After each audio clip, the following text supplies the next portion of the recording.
Guys, patuloy tayo sa ating part 7 sa ating spiritual life and other topics in life. 2025 to 2090 sa ating why I use gemstone for life, for better life.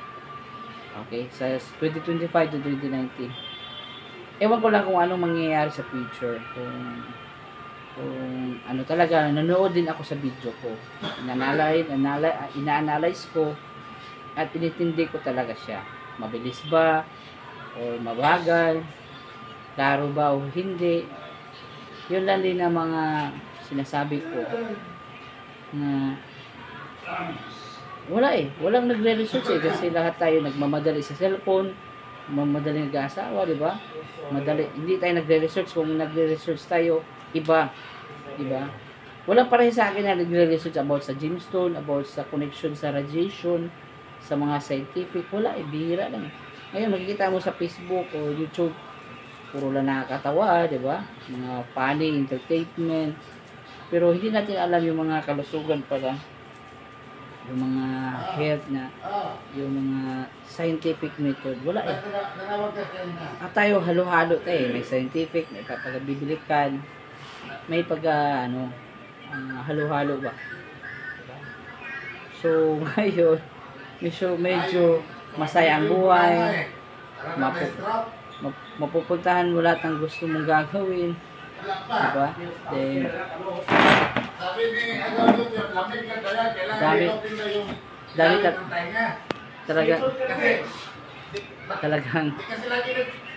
talagang mga sitwasyon natin ngayon talaga, grabe. Hindi ko talaga ma-explain. Yung talaga sa buhay natin ngayon, you cannot avoid the radiation. Wala nakakaiwas nito. Ito doon. Ito pa ulit. Yun talaga lahat natin ngayon is nakatapat talaga tayo sa radiation. No escape. Wala tayong naiiwasan. Wala tayong yun talaga sa ating panahon ngayon medyo alarming siya. Pero yung alarm na yun, wala ini-ignored lang nila, binibaliwala lang eh. Saka sa long term na exposure nito, lagi tayong nakaharap sa cellphone, laptop, di ba? So, ang katawan natin is overwhelmed siya ng radiation. Nasobraan siya. At saka, pag nasobraan, kasi kay kaki natin tumabili, pas mo din yung kay kaki. Yung galing sa pagod, tapos nagungat, kaya bigla na lang ito mabigay yung buka ni kaki. Tawag niya, Bell's palsy. Bell's palsy. May talaga na marami nagkakasakit. Yung mga function ng organ natin na naiiba, yung function ng ating katawan, nag-iiba siya. Pero yung iba, wala na pakialaman. Bahala ka na kung nagkasakit ka. Then yung pinaghirapan mong pera, na iniipon mo, kulang lang yan sa gamutan. Then walang pakialam dyan na saan nanggaling yung sakit mo, paano nangyari. Yun lang talaga guys, kawawa tayo. Kawawa talaga tayo. Wala tayong escape. Yan. Wala. Yun talaga na marami ka nang mararamdaman. Pagtanda mo, magkakaedad ka na, marami ka nang nararamdaman. Pupunta ka na sa mall kasi ang lamig doon, ang ganda, di ba? Yun lang din. I relate. Lalo na ngayon, summer ngayon, mainit ngayon. Doon talaga sa ating buhay. Ay, na pala yung tools pala sa construction. Yung drill bit pala, 12 yung radiation. Yung grinder, 20. Ang compressor, 150. Biro mo. At saka yung sa kurente doon sa highway, yung pinakamalapit na kurente, na kable, naabot siya ng naabot siya na 50 ang radiation. Tinetest ko lahat ng lugar ng mga radiation, mga lugar. May mga 2, mga 3, at pati yung init ng sasakyan, ay ng motor, mga sasakyan. Tinetest ko yan, may radiation yan, mga 1 or 2. So, biro mo, pupunta ka sa lugar na may traffic talaga. Talagang nakakatakot siya. Siya na sa background. Yun talaga sa ating panahon ngayon, talagang hindi natin maintindihan. Yun talaga napapagod ka, nasasakit ang ulo mo, Minsan napupula lang mata mo, di ba? Parang masama ang pakiramdam mo, di ba? Pagod, parang wala kang ganang gumalaw, di ba? Yan, matagal ang mga problema sa kabataan, matagal matulog, sobra tutok sa cellphone, walang stretching, di ba? Tapos walang galaw-galaw, lagi lang nakaupo ilang oras, nakaka-discuss ka sa school. Hindi mo naintindihan yung mga gagawin mo, mga sinasabi niya, medyo slow learning yung isip mo ba, parang may interruption. Tapos yung may mga nabubukol kami nararamdaman, inuubo, sinisipon, at inuubo, sinisipon, di ba? So medyo yun na talaga. Yun talaga. Yun talaga sa panahon natin ngayon, wala sila diyan. Wala. We have no escape. Wala tayong ligtas sa ating sitwasyon ngayon. Totoo, ewan ko lang kung bakit. Paano nangyari ito? Wala tayo, estudyante lang tayo, pinanganak tayo sa mundo, wala tayong kaalam-alam. Nakitira lang tayo sa ating nanay, tatay, may mga kapatid tayo o wala. Tapos may mga kapitbahay ka. Yung mga kilala mo noon, namamatay na. Talaga, time is so changed. Time so fast. Ilang taon ka na. Sige, te. Then, ang bilis ng panahon, bilis ng oras. Daming nangyayari. Ay, samuka ninyo. Mga aso. Makita ko ano yung vlog ko. Ay, wala. Sir, manakol ko na. Yun talaga ngayon na sa totoo lang is wala akong magagawa eh. Yun talaga nangyayari. Life is cycle, di ba? Repeat, pabalik-balik. Ito may namamatay, may pinanghanap. Meron namang ganito. Life is a cycle. Pero yun lang talaga na nagkakahirap tayo dito sa mundo din. Napaka-exit lang pala ang buhay. Di ba? Medyo hindi ka satisfied. Para yung happiness mo is illusion lang pala ito lahat. Di ba? Sa ating random topic sa spiritual life. Sa why I use gemstones. So yun lang talaga. Na-amaze lang ako sa gemstones. Ito si selenite. Na-amaze lang talaga ako na nalingaw ba? Natuwa ako. Kasi hindi ko pala alam na mayroon pala mga power pala yung mga bato. Ito lang pala si selenite. Pero parehas na. Okay. Nasa kilid ang exit. Oo. Importante sa kilid ang exit para di mo gamay ang imuhang dili dagdag kung kaunan ng hulwi. Ay mo na to siya. Sige, ang yan. Oo.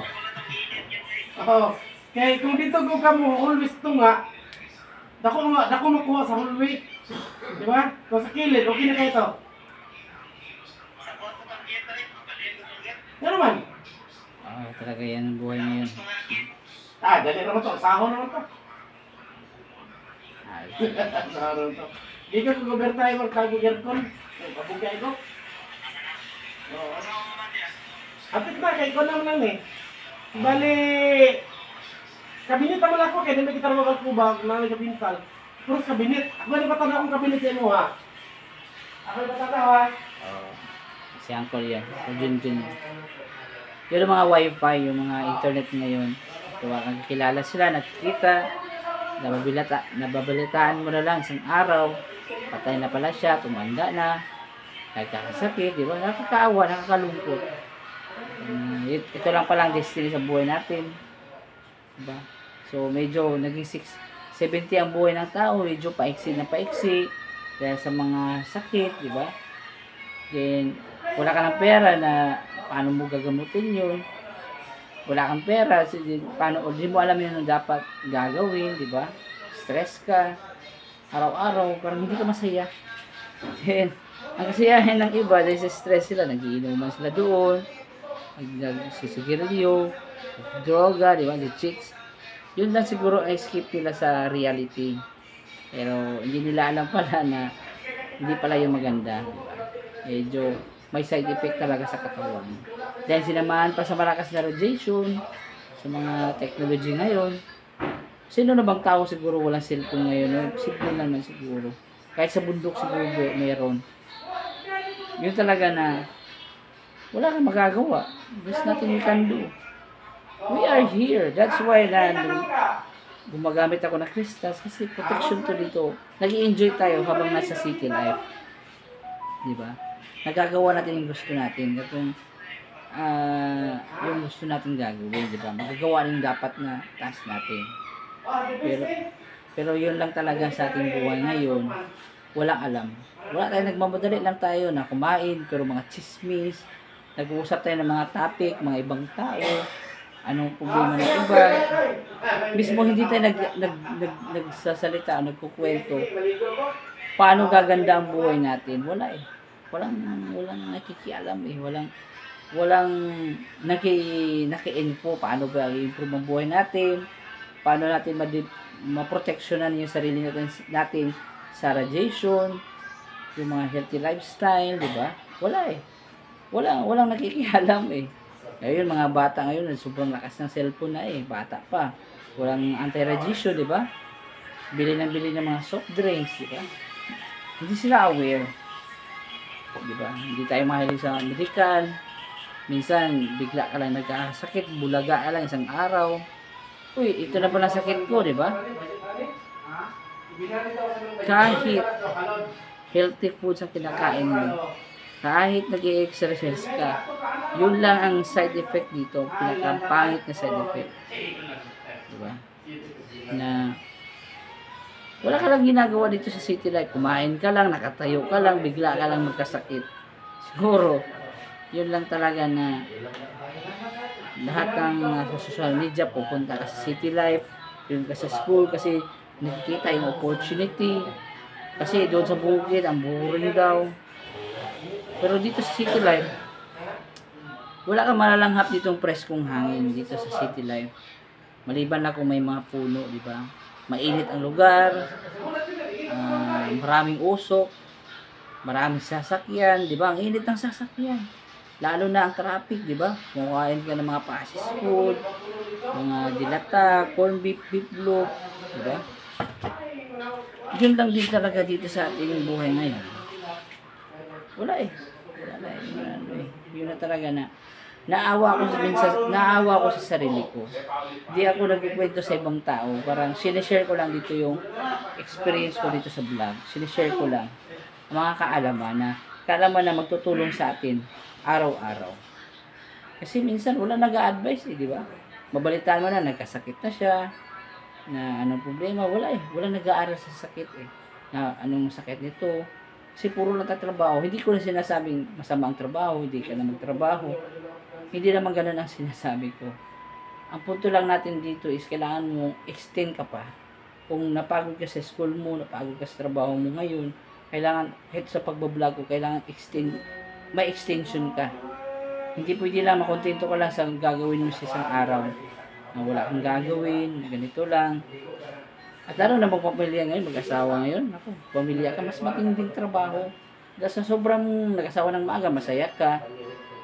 At sa paghahanap buhay, sa pangangailangan nyo. Sobrang minsan nalilimutan mo na yung sarili mo. Minsan yung mga bata mo, okay lang kung mabait yan lumaki. Diba? Baka pasaway din yun, diba? Walang guidance. Wala kang maituro sa bata mo, siyempre. Ganun eh. Yun lang talaga din. Tatanda ka na lang, mga bata mo pasaway, nagkakasakit ka na, may mga sarili na silang buhay, sariling pamilya, eh wala na. Yun lang talaga, nagpapag-iwanan ka. Tapos pupuntahan ka lang, nagkasakit na, may nararamdaman na. Siyempre, the life is go cycle. Nagbabalik lang ang buhay. Siyempre, parang ka lang, yung buhay natin parang memory lang, parang we're about yesterday lang.